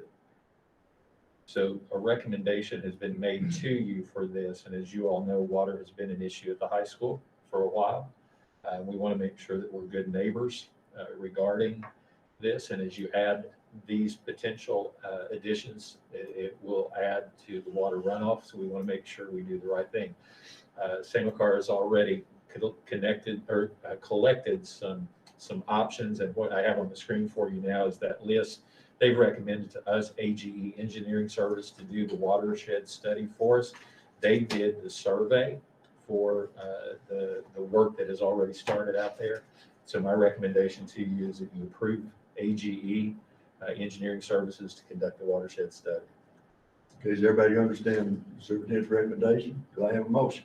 I'll make a motion to approve. the Dr. motion. Lamb made the motion. Do I have a second? Second. All right, Mr. Hart seconded. Any questions or comments? All in favor, let me know by lifted hand. All board members were in favor. Item P is approved. Since our discussion, and Mr. Stoll mentioned earlier, it might be good to table item Q, and I think we're probably going to have a special call meeting maybe next Thursday. So my recommendation to you on this, the reason it said possible was I wanted to make sure that if everybody said, oh, we know exactly what we wanted to do, that you could take action tonight. But I felt like you'd want to have an extended period of time to look at what those numbers really are. So I would recommend that you table this And I will be scheduling at the approval of the chairman of the board, a meeting next Thursday night. And the primary intent behind that meeting is to discuss what you would like to lay out as your priorities based on the financial information you heard today, and then the information on each of the projects that could be utilized. That'd give you a chance to sit down and look at those numbers and kind of start piecing it together. The only thing I'll encourage you to do is make sure when you're considering it that you calculate in the soft costs. The soft costs are listed at the bottom. They're basing it on 30%. So if you go back in and look at each of those and add 30% to it, that would go ahead and tell you what that cost would be. So my recommendation is you table this and we'll come back and have another meeting. Okay. Make a motion, we table it. Okay, motion to table, Mr. McQuarrie, do I have a second? Second. Pardon me. Ms. Davis? Okay, Ms. Davis seconded. And then before we vote, I'd like to ask these board members between now and when we call the special board meeting, if you would go over that and would you list your what you personally would like to see done within what we can afford to start right now, if you would, and we'll start from there. All right, any other discussion? All in favor, let me know by lifted hand. All right, all board members were in favor. The item Q is tabled until further notice. So before we step into R, I have to admit a mistake that I made earlier tonight. When we came out of the, and I know the reason I'm interjecting this now is we're getting ready to go into an executive session and lots of people will disappear and never come back after that. This was and is Board Recognition Month. And you guys, I think, each know that we've highlighted you this week on the website. And we appreciate so much the work that you all do and allow us to do. But there was another group of people who wanted to say thank you to you. And I was supposed to do this at the recognition time because it was recognition and I let it get away. So we at least have a few other people sitting here. This is going to post to the website. Matter of fact, it's 8 o'clock now, so it posted at 7:30. So some other people may have already seen this. But if you will allow me, I'd like to play this before we do the next thing, okay? Are you ready, Chris? Okay. All right. Someday I hope to be a weatherman. Someday, I hope to be a Kentucky basketball player. Someday. I hope to be a nurse practitioner. Someday. I hope to be an entrepreneur. Thanks to you. Thanks to you. And you? And you. We have the tools we need to achieve our goals. To achieve our goals. Thank you so much. Thank you. Thank you very much. Thank you. Thank you. Thank you for all that you do. Thank you. Thank you. Thanks to the board members.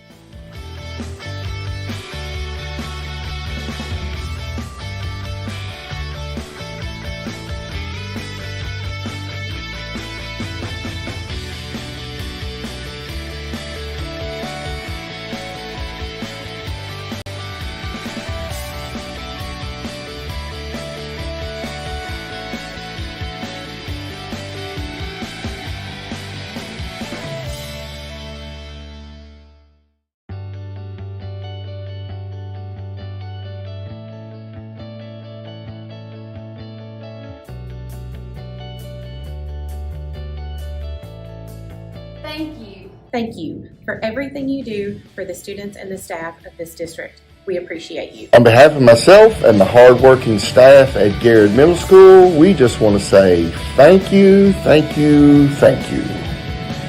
From the staff of Lancaster Elementary, thank you for all that you do for Garrard County Schools. We sure appreciate you. Thank you for all you do. Earlier, but thank you all so much. Thank you. Appreciate it. Appreciate what y'all put on the website too. I came home the other night, my wife said, have you seen this? It was on Facebook. And most people responded, so we appreciate it. All right, thank you so much. We appreciate being appreciated. All right, thank you all for coming and sharing with us. And boy, Tracy, you guys didn't get to say much. That's all right. That's why we're here. We appreciate you. Yeah, we look forward to putting you guys to work. Your actions are gonna speak much louder than your words, I aren't was hoping that Brad and David would supply enough hot air to warm this room up, but it didn't work out too well. I think our maintenance supervisor forgot that we had a board meeting. No, I tonight. told He him. usually adjusts. I told him. So it's on. It's just probably not warm enough for you. This This room is either hot or cold. All right, This room is hot or cold. I just want to thank, Tracy Green, you all helped with our food pantry situation, I believe. For the community. They wrote letters, it's actually something, and I appreciate They it very much. You're welcome. all right, we need to go into executive session. I'll entertain a motion to go into executive session this time. I'll make a motion that we go into executive session. Dr. Lamb made the motion. Do I have a second? Second. All right, Mr. Hart, second. All in favor, let him know by lifting his hand. Thank you. Thank you all so much. Thank you. We appreciate you. Board members, if anybody needs to take a little break, I do.